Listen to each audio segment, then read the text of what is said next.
Hey guys, it's me again. Today we're gonna analyze Chester Patel's facial harmony.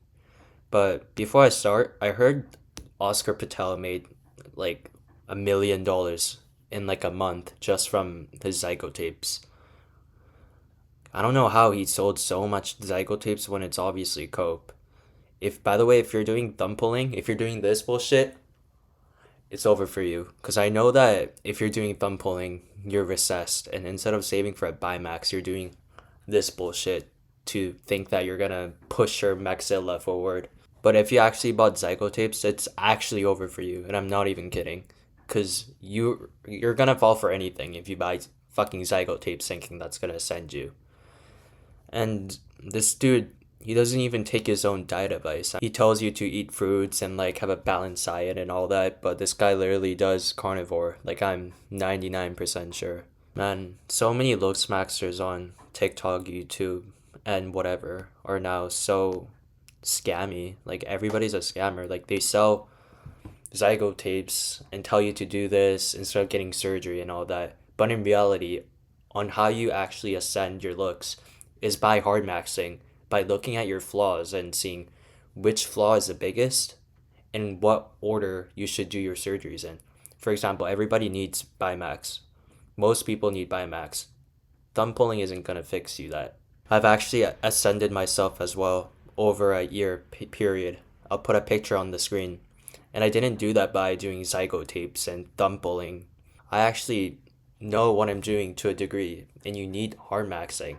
Hard maxing is gonna be the main thing that ascends you, other than losing weight if you're fat or like losing acne if you're acne filled pizza face. But anyways, we can get into his front ratios. Enough with the rant. So he got a 1.69 out of 10 for his bitemporal width. We can visually see that his temples here are much shorter than his cheekbone width. And he got a big deductor for that. This is a pretty big flaw. We would want the bitemporal width to be around 86%. And that would be perfect in the ideal range. So onto his facial thirds. His biggest third is his forehead by 36.7%. His forehead is too big. We would actually want it in the 31% range. And since his forehead is too big, that throws up the facial harmony. Lower third proportion was his third biggest flaw, and he got that outside of ideal here in the red. We would ideally want it in the 32% range. So the reason why he got this off was because his chin is too long vertically. We can see that his philtrum is fine, but his chin is just too long, and that throws off the harmony. His fourth biggest flaw was his mouth corner position, and he almost got 6 off of the scale. And this is because he has asymmetrical mouth line. We can see that it starts down and then like it kind of goes up and then slightly goes down. This is a similar flaw to Cristiano Ronaldo, if you guys remember my last video. So yeah, this was a minor flaw, I'll say. ESR was his fifth biggest flaw, and this is because he has close set eyes. We can see that he has close set eyes. His value's at 42.8%, but then it should be in the 46% range ideally. And then his next flaw is his cheekbone height. He has medium set cheekbones. It should be high, close to your iris. Yep, it says here. Ideally, it should be in the 81 to 100% range. Intercanthal nasal width ratio. This just shows that his nose is slightly too wide. Lower third is at 32.73%. This is because, again, his forehead is too big, so that's why his lower third ends up being smaller. Deviation of lips lateral angle and jaw frontal angle. This gives him a disharmonious mid-face and jaw alignment. Total FWHR, he got an 8.52 on that. Eyebrow low setness, he has medium set eyebrows. Nose set position, 9.33 out of 10. This is good. Eye width to height aspect ratio, he got a 9.67 out of 10. And for middle third, he got a 9.86 out of 10. Again, this isn't right in the perfect of 10 out of 10 because his forehead is too big. Bigonial width, so starting here, he gets everything perfect for his front ratios. So his bigonial width is 87.8% of his cheekbone width. And this is pretty much right in the middle of ideal. One eye at par test, he gets a 10 out of 10 in this, right in the middle. Mouth width to nose ratio, this is important. He gets a 10 out of 10 in this one. FWA charts, perfect. Chin to philtrum ratio, perfect. Mid-face ratio, perfect. Wow, he gets from mid-face ratio to bigonial width. It's like right in the middle of ideal. Lateral canthal tilt. So he actually has quite asymmetrical canthal tilt. You can see that the left one is 9.5, but the right one is 2.7. But it still averages to a 6, which is ideal. We can kind of see that this one's more upturned than his right eye. Jaw frontal angle, it's perfect. Lips lateral angle, perfect. Lower lip to upper lip ratio, perfect. Eye aspect ratio, perfect. Eyebrow tilt, perfect. It's positively tilted. Neck width, it's perfect. It's within the ideal range of 90 to 100%. Ear protrusion angle, perfect.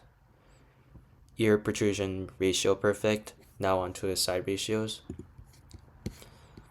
Oh fuck. He gets a 0 out of 10 on upper lip S-line position. I've never seen this before, so that's why. We can see that according to Face IQ Labs, he gets 5.2 millimeters off. And it's because his nose is too big. That's the main reason. Man, how would you even fix this? Even with like a rhinoplasty, I don't think he can like fix 5.2 millimeters. He's gonna have to shave up a lot. And I think his chin is a little too overly projected as well. Man, might be over for Jester Patel. Another lip assessment again because of the nose and the chin. He fails this one, this one, this one. It's over. Mental labial angle, 3.14. Another chin problem. Lip assessment. Submental cervical angle. This basically shows that he has a rounder neck. Orbital vector, it's negative, it's not good. We can kind of see here. It gives him a sunken orbital region look, which gives him a tired, unhealthy look. Facial convexity is off. Yeah, it's because of his nose and the chin. Nasal projection, yeah, his nose is too big. And he has a dorsal hum too. It might actually be over for Jester Patel.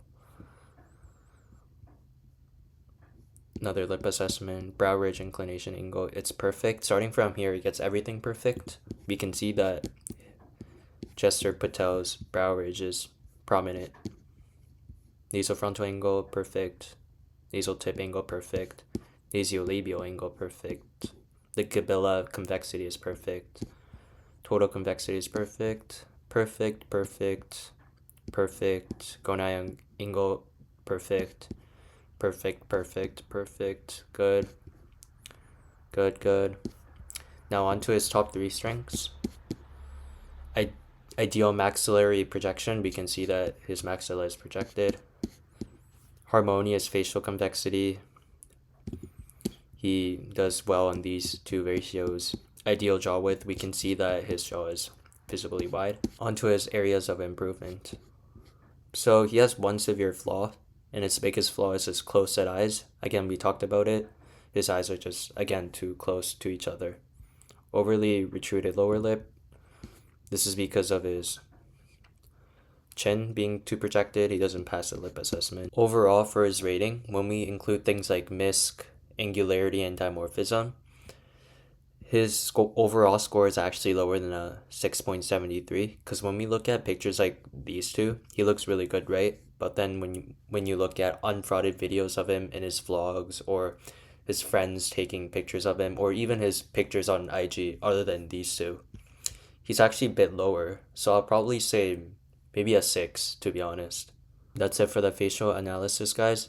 If you're curious about how attractive you really are, Face IQ Lab scans your whole face based on the mappings you do for each face, like what we did for Oscar Patel here, you guys can click on my link down below and it gives you unbiased facial ratings based on your facial proportions. If you guys want your 30 ratios for the front here, your 29 ratios from the side here, and your rating, overall rating with your front and your side rating, with your top 3 strengths here, and your top 3 areas of improvement, you guys can click on my link below.